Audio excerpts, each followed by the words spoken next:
હું આમ આદમી પાર્ટી રાજકોટ શહેર પ્રમુખ દિનેશભાઈ જોશી આજે આવેદનપત્ર દેવા માટે આવ્યા છીએ કે જે ટીઆરપી ગેમ ઝોનની ઘટના બની માનવ સર્જિત, એમાં અમારું કહેવું એવું છે કે આ સાગઠિયા પૂરતું સીમિત કેમ, જે લોકો આમાં ઇન્વોલ્વ છે એ દરેક લોકો ઉપર આની એફઆઈઆર થવી જોઈએ અને કાયદેસરની કાર્યવાહી થવી જોઈએ, પણ સાગઠિયા પૂરતું જ સીમિત થઈ જાય છે. હમણાં અમે વાંચ્યું કે સાગઠિયાની 11 કરોડની ખાલી મિલકત છે.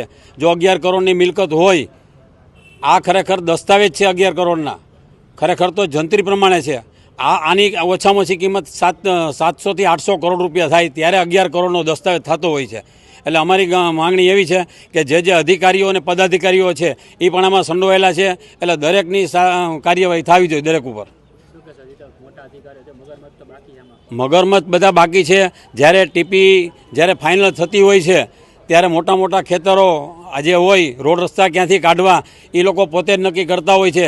માનો કે તમારો પ્લોટ છે, જે વાડી છે કે ખેતર છે, એમાં રસ્તો નીકળતો હોય એટલે એમ કે તમારા પ્લોટની અંદર અમારે સાર્વજનિક કાઢવાનો છે, એટલે તમે કહો ભાઈ મારામાં ન કાઢતા આ લ્યો 5 કરોડ રૂપિયા, તો બીજામાં જાય.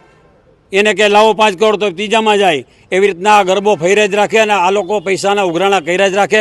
આ એક નથી, આ એક કાંડ નથી. કલેક્ટર ઓફિસમાં પણ તમને કહી દઉં કે અત્યારે જે અસાનધારો છે એમાં પણ પૈસા ખવાય છે. જો અસાનધારાનું સર્ટિફિકેટ તમારે વહેલું જોતું હોય તો તમે પૈસા ધરો એટલે તરત થઈ જાય, અને બધું વકીલ થ્રુ થતું હોય છે.